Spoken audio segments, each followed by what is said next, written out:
ce geste de toi viendra mon secours.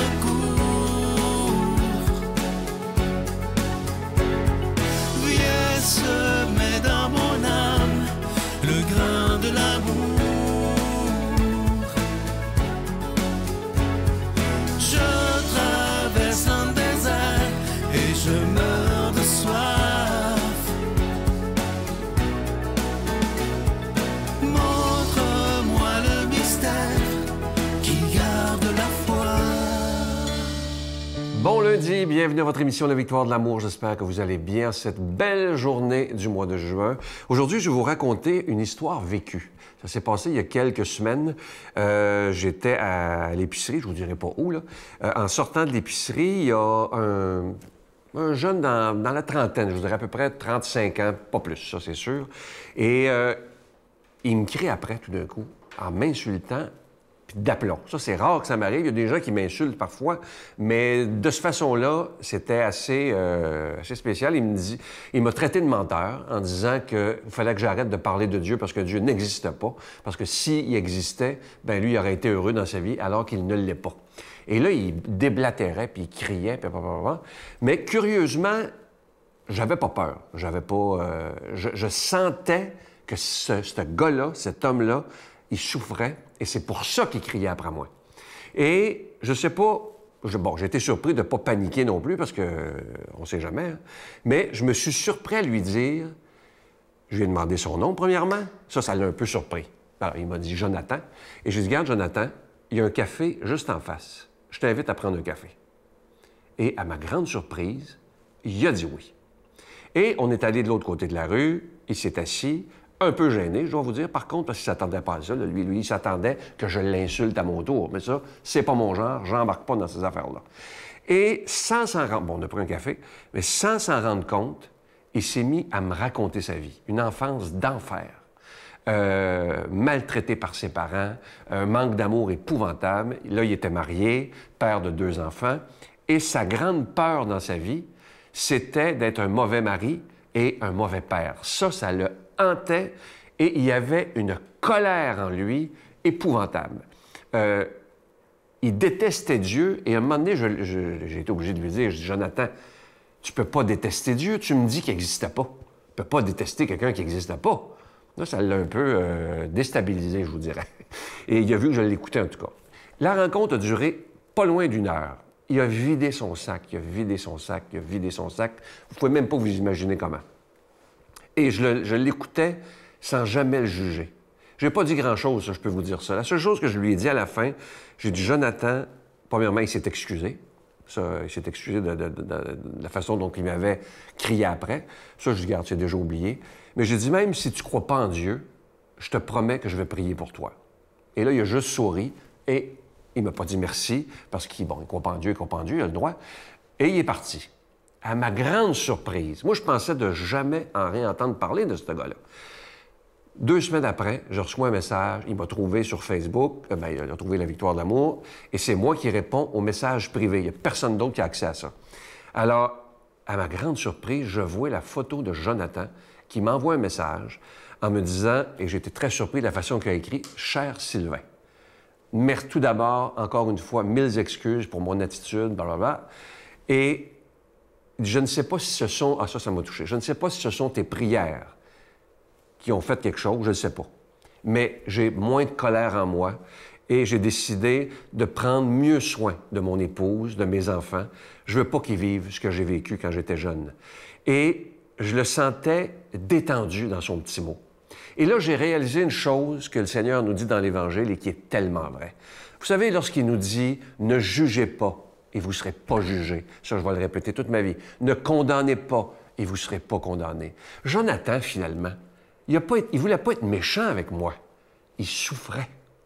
Et si je l'avais jugé, en disant « Hey, toi, là, comme on est tous portés à faire quand il m'a crié après, l'attitude normale de tous les êtres humains, c'est de dire « Attends une minute, toi, là. » Mais je ne sais pas ce qui s'est passé en moi. Dieu a permis que je ne panique pas, que je ne lui crie pas après non plus et que je l'écoute.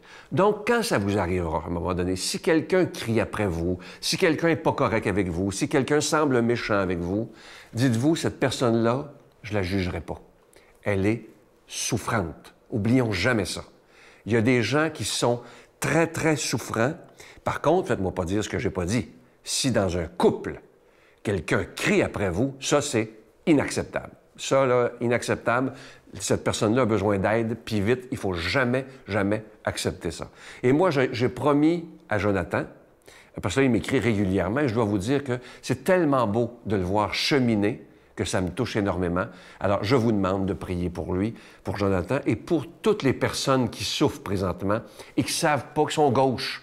Au lieu de dire « j'ai besoin d'aide », bien, ils crient après le monde.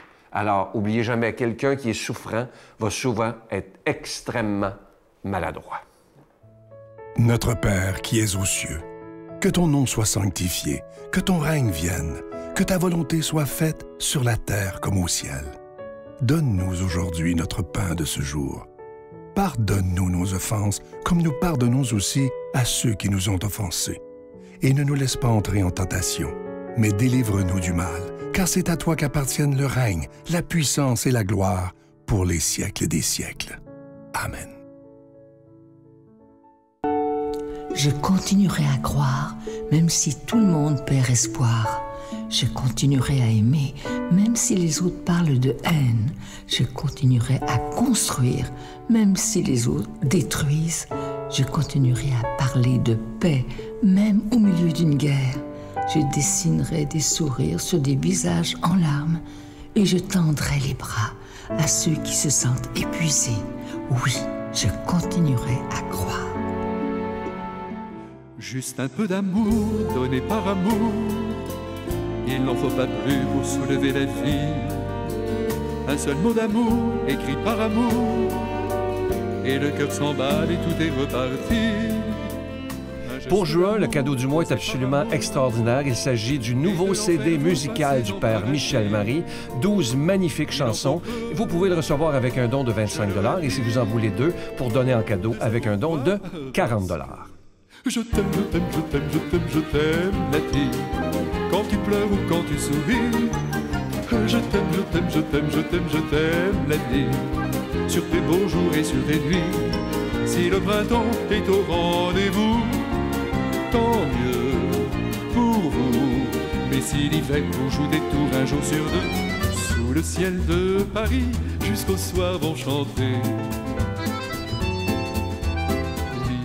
La Victoire de l'amour, case postale 120, succursale Boucherville à Boucherville, le J4B 5E6, je vous la redonne. La Victoire de l'amour, case postale 120, succursale Boucherville à Boucherville, le J4B 5E6. Également par téléphone, par carte de crédit du lundi au vendredi de 8h30 à 16h30 dans le 514-523-4433, 523-4433 ou sans frais, le 1-888-811-9291, 1-888-811-9291 et aussi sur notre site internet le www.lavictoiredelamour.org.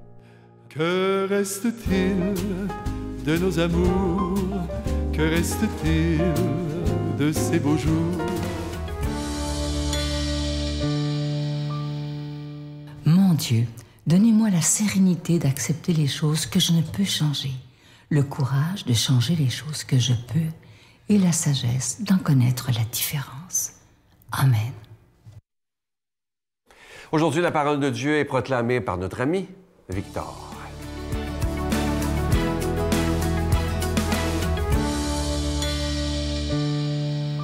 Aujourd'hui, l'Église nous propose de méditer un passage de l'Évangile selon saint Matthieu. En ce temps-là, Jésus disait à ses disciples : « Ne jugez pas pour ne pas être jugés. De la manière dont vous jugez, vous serez jugés. De la manière dont vous mesurez, on vous mesurera. Quoi, tu regardes la paille dans l'œil de ton frère, et la poutre qui est dans ton œil, tu ne la remarques pas? Ou encore, comment vas-tu dire à ton frère, laisse-moi enlever la paille de ton œil, alors qu'il y a une poutre dans ton œil à toi? Hypocrite, enlève d'abord la poutre de ton œil, alors tu verras clair pour enlever la paille qui est dans l'œil de ton frère. » Jésus parle de mesure ici, de mesure avec laquelle on mesure les autres, la mesure dont on les traite. Il s'agit finalement de mesure d'amour. C'est à la mesure de notre humilité qu'on voit l'action de Dieu dans notre vie, c'est aussi à la mesure de notre amour que nous serons jugés par Dieu. C'est un jugement d'amour, de miséricorde. Et il est parfaitement juste, en cela qu'il ne s'agit pas d'une loi sur laquelle on calque tous les individus, mais c'est d'une mesure que l'on prend en fonction de l'individu. Nous sommes jugés personnellement, en fonction de nos actions, en comparaison avec nos propres actions ou manquements. Tous sont alors invités au paradis, mais seuls y vont ceux qui le veulent et qui vivent selon cette volonté et cette foi, donc cette mesure en un sens. Alors à quoi ressemble notre amour ici? À quoi ressemble notre charité, notre compréhension, notre empathie, notre mesure? À quoi ressemblent nos emportements aussi, notre colère? Car la colère en soi n'est pas mauvaise, c'est une réaction naturelle et il est bon d'être indigné pour certaines choses. Mais à quoi ressemble notre colère? Est-ce qu'on la suit et alors on la nomme fureur? Est-ce qu'on s'y fixe et on la cultive et alors on la nomme haine? Est-ce que même après coup on refuse de la laisser derrière nous et alors on la nomme rancœur? Ou est-ce qu'on l'utilise pour chercher le vrai, pour comprendre? Et alors on l'appelle miséricorde, compassion, empathie. L'amour, c'est une volonté. Notre mesure avec laquelle on mesure les autres n'est en rien une mesure sentimentale. Si on parle de mesure d'amour, on ne parle pas de sentiments. Je ne suis pas certain des sentiments de Jésus sur la croix pour ses bourreaux, mais je suis certain de son amour infini pour eux. Car notre mesure se développe par la volonté de faire le bien aux autres, que l'on peut avoir. Le but alors, c'est de travailler simplement au bien de ce qui nous entoure. C'est alors que notre mesure s'agrandit, qu'on s'apaise, qu'on devient aimant et qu'on rayonne. Je crois que c'est une des sœurs de Sainte Thérèse de Lisieux qui expliquait ce qu'est la communion des saints au paradis. C'est toujours cette même histoire de mesure. Au paradis, chacun entre avec sa capacité propre, comme dans un immense océan. Chacun est un récipient dans lequel il peut recueillir autant d'eau que son récipient le peut. Ainsi, chacun plonge dans l'eau de cet océan avec sa capacité propre, celle d'un dé à coudre par exemple, ou d'une casserole, ou d'une marmite, mais tous partagent la même eau et tous débordent car tous sont plongés dedans. L'eau, c'est l'amour de Dieu, et la taille de notre récipient, c'est notre mesure d'amour. Mais pour pouvoir plonger dedans, il faut qu'on développe au moins une petite mesure. Dieu nous crée par amour, donc pour l'amour. Chacun est donc aimable par nature. Soyons donc aimants de cette nature, pas de ce qui pourrait nous repousser chez l'autre, mais de sa nature propre en fait. Car nous aussi nous avons des parties repoussantes, mais nous sommes capables d'aimer et d'être aimés, et nous le sommes par Dieu, sans condition. N'oublions donc pas ça et grandissons, soyons des marmites ou des tonneaux ou des camions-citernes d'amour. Mais aimons. Au nom du Père et du Fils et du Saint-Esprit. Amen. Je vous salue Marie, pleine de grâce. Le Seigneur est avec vous. Vous êtes bénie entre toutes les femmes, et Jésus, le fruit de vos entrailles, est béni. Sainte Marie, Mère de Dieu, priez pour nous pécheurs, maintenant et à l'heure de notre mort. Amen.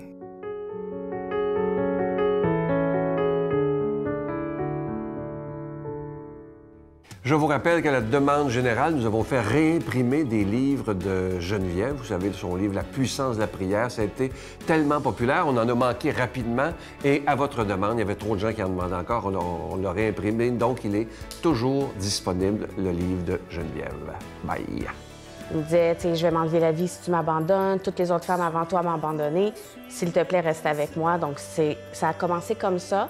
Puis rapidement, après, la violence physique est embarquée. Puis quand la violence physique était là, les menaces de « si tu pars, je vais te tuer », elles étaient déjà là.